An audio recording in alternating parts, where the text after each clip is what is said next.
when it happened.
Good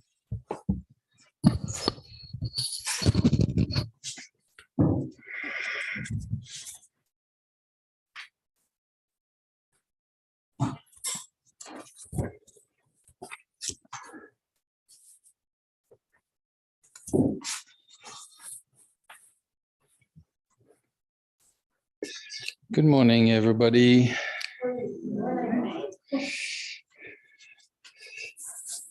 Good morning, friends on YouTube, wherever you are, whatever time you have.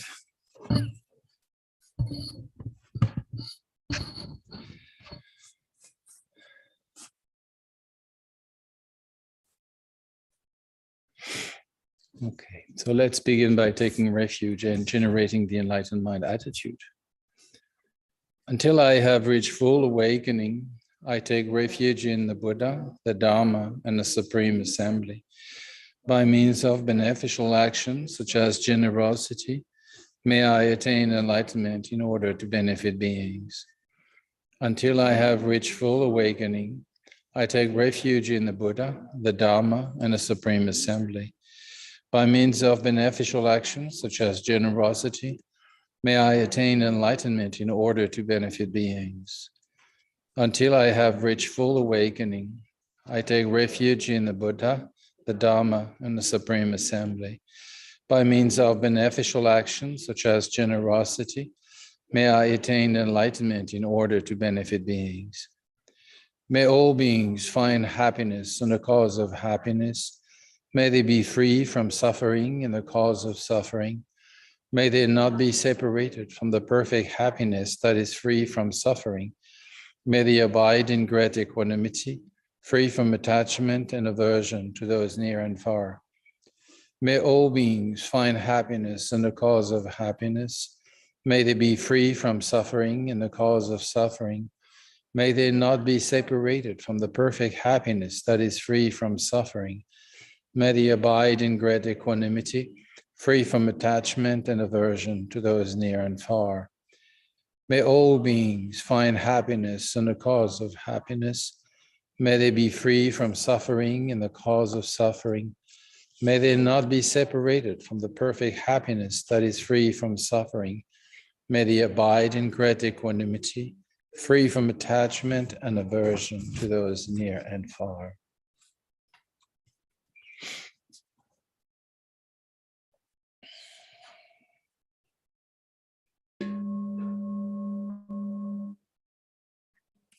Let's first take a moment to make sure that we're here. Whatever we've been doing before we arrived here, we let it fade away in the past.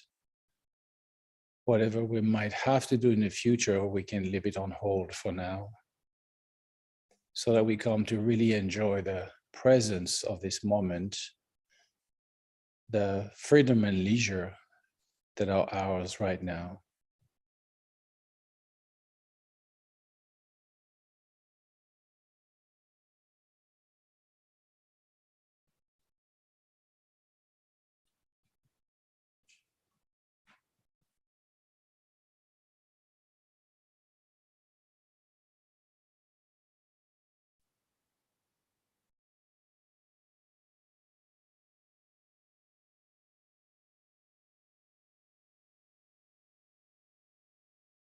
We first place our attention on our body, the posture having a direct effect on the state of our mind. It is of the utmost importance. We notice the contact with the ground, whether we sit on the floor, on the chair. We notice the stability we gain through this contact, and we may have a sense of gratitude for the earth, who is kindly offering us this support.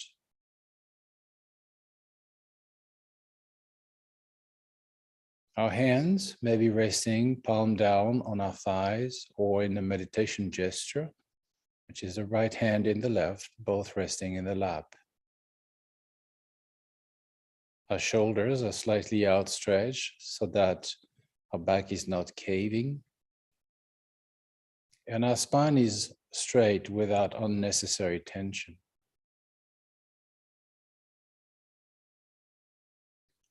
As we breathe in and out, we notice maybe a certain tension in the abdomen that we are going to relax as we progressively breathe in, breathe out, and let go. Totally trusting our spine, we can let our belly drop. And then we begin to sense the center of gravity of the timber frame of our body, which is slightly below the navel. Now we know the body is balanced. Our lips are relaxed, the mouth also, and the teeth also relaxed. The tongue is lightly touching the palate.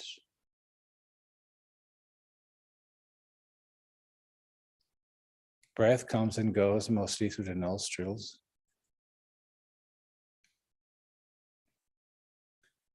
We follow the movement of the breath if that helps to gain some stability and openness and clarity. And we can always come back to this breath whenever we notice we're distracted or drifting away, following trains of thoughts. Thoughts are not our enemies, and they will keep arising and disappearing. So will the different sense perceptions. We don't have to suppress them violently, but we don't have to entertain them endlessly either.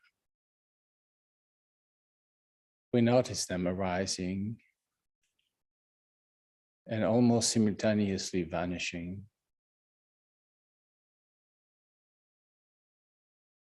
The movement of the thoughts and sense perceptions will not disturb the attentive quietness of the mind. When we find this sense of balance, clarity, and openness, that's where we abide.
Feel free to stretch or move a bit if you need.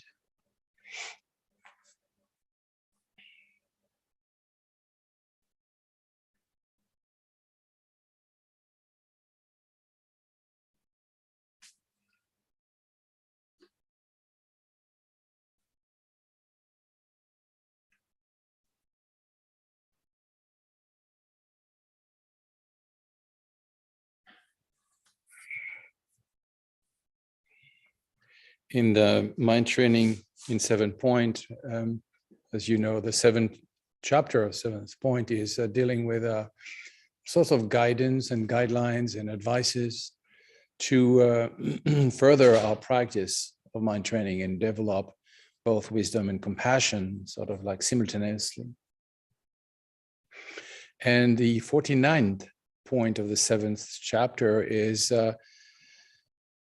advising us to work with everything. Work with everything means apply mindfulness, mind training, well, mindfulness too, I guess, but mind training to anything that you encounter, whether it is on your cushion while you meditate or it is in your everyday activities.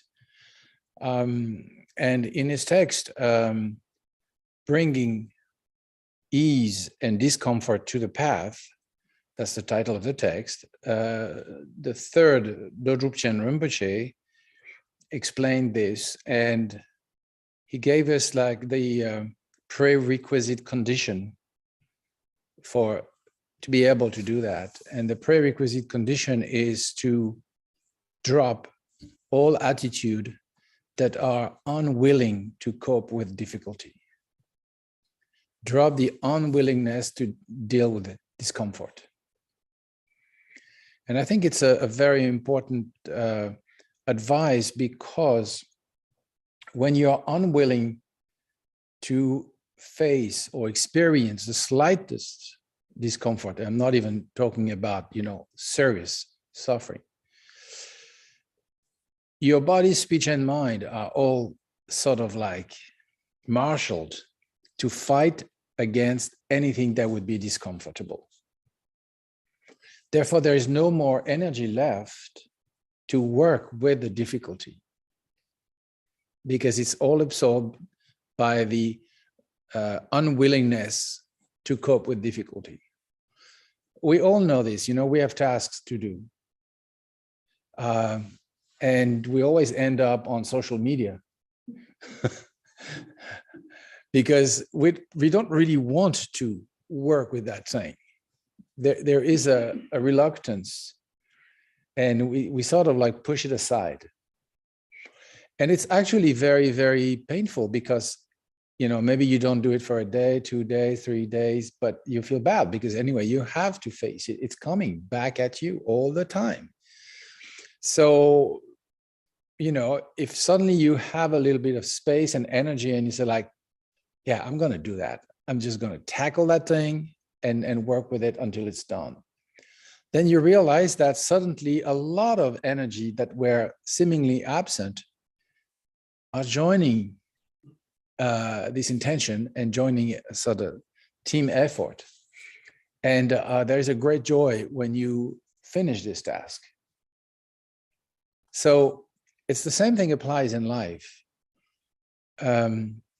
If we are constantly refusing the slightest discomfort, we become extremely sensitive to anything that would disrupt the comfort. And there's no ideal situation. Like this fairy tale that I never understood, the princess and the pea. Like, what's wrong with her? Like, she has 1 mattress, 2 mattresses, 3 mattresses, 5 mattresses. She's still complaining because there's this little thing in my bed. And I never really understood the bottom line of this story. Like, is it because she's so special that she can sense everything? For me, she's just like, yeah, just get over it. Or just like look under the mattress if there is something and remove it. Do something about it. Just stop whining and asking for an extra mattress. But our society is society that promotes convenience. We even have stores called convenience stores, you know, where you can buy convenience, everything convenient in a store, you know. And the fact is that when we come to a point where there's no way to get what we want because it simply doesn't exist, it's just a fantasy we have about an ideal situation, then we are crushed by this moral suffering that we add on top of the already not so simple situation. So we shoot ourselves in the foot and we make a bigger problem that it actually is. And there's no way we can use this situation to turn it into a path of awakening. So Dodrupchen Rinpoche says, first, drop this constant unwillingness to confront difficulty. And once you have done that, then you realize that your willingness has liberated your mind from the refusal and all the energy to block away things. And when you've really dropped that, you realize that you're in a really good position to do something out of this situation. You know, and then in this text, Dr. Chen Rinpoche will list all the good things that can come from that. Like you can use difficulty to cultivate patience. You can use difficulty to cultivate compassion. You can use difficulty to cultivate devotion in the three jewels. And in practicing sending and taking, you can use difficulty in cultivating joy and love and equanimity and compassion. So a lot of good things will come from what is something we don't particularly like, which feels like a discomfort to begin with. But because we are willing to work with it, do something out of it, then we discover more than just the simple pain that otherwise becomes sort of infinite, and that we don't feel that we are able to overcome it. And this feeling of helplessness comes mostly from the unwillingness. So that's the training that is indicated in this 49th slogan, is work with what is difficult. And work with what is difficult, we think quite naturally discomfort. But also for some of us, it's comfort. Comfort is worse than discomfort. You know, for some of us, when everything goes well, then, you know, we just snooze. You know, and we are not able to use this comfort because we are sort of like nesting in the softness of the situation, and we cannot use this pleasant situation to cultivate compassion, to cultivate joy, to cultivate all of the qualities. It's sort of a resource that we are not able to use fully. And as everything is impermanent, this resource will fade away, and then we'll be confronted with discomfort and we'll be really poorly equipped, because we couldn't deal with the comfortable situations. Like, we are definitely unable to work with the difficult conditions. You know, it's when we, you know, read a little bit about what's happening, you know, in Europe and Ukraine and all of that, and of course, I'm not going to go into the details of the horror of war and so on, but you know, what's happening under that is there's a tremendous solidarity that didn't exist maybe before so much. That was sort of latent, and then somebody somehow this absolutely terrible situation brings people together. There's a lot of generosity and care and so on, and the surrounding countries. You know, I've been discussing with friends that live in the surrounding countries. They're organizing to bring, you know, food and clothing and shelter and, for the million of refugees to find a place where they can stay and so on. And, in normal time, you would probably never think of, oh, I have a spare room. Let's get a person experiencing homelessness to sleep because it's a cold night in my spare bedroom. We would never do that. But now we say like, okay, I can host a family. So there was a willingness that comes from this immense challenge that already crushes a lot of people, and that would have crushed even people who were, let's say, a little bit away from the front line, that don't really have the direct problem, if it was not for this willingness. So I see it as the silver lining. Like a couple of months ago, you would think like, okay, European community cannot be together for anything. And then suddenly, beyond the profit, they're ready to cut and lose to preserve something that is a sort of universal value for people living in Europe. So that's exactly the illustration for me, the good illustration of this point, is that sometime when we go through tough times, it's easier to let go of drop the unwillingness to deal with situations that are hard, because there's no choice. You do it or you die. It's, this, give me liberty or give me death, which is one of the motto here in the USA, that people say like, oh, they gloat about it. Yeah. But, oh no, I don't want, there's too much salt in my thing, whatever I'm eating.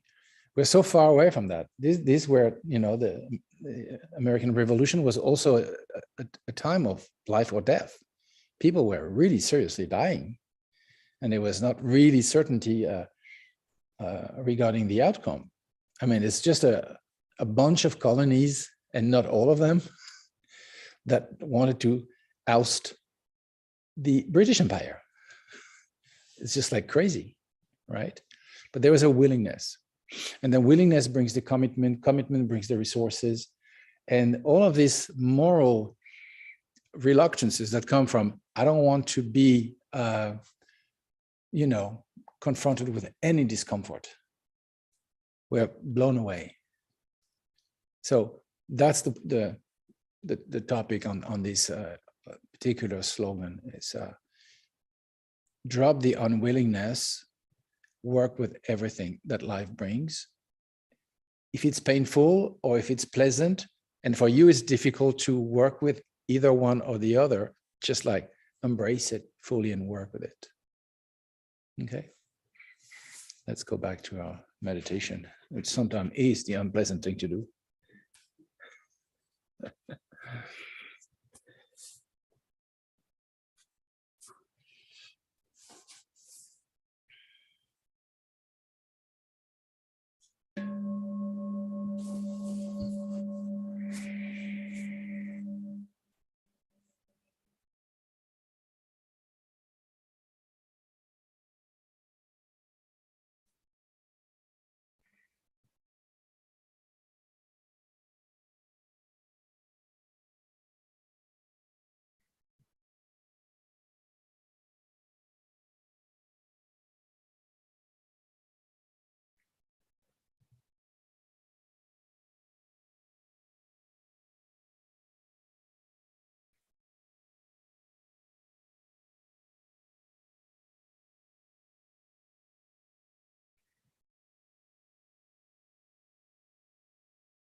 Through this merit, may I attain true omniscience.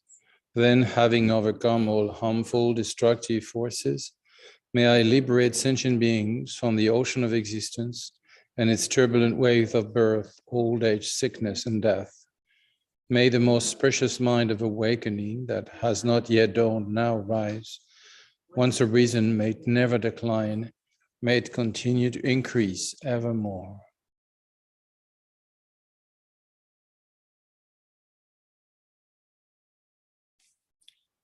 Thank you all very much. Thank you, friends on YouTube. See you next Sunday, same time, same channel. Be well. Bye.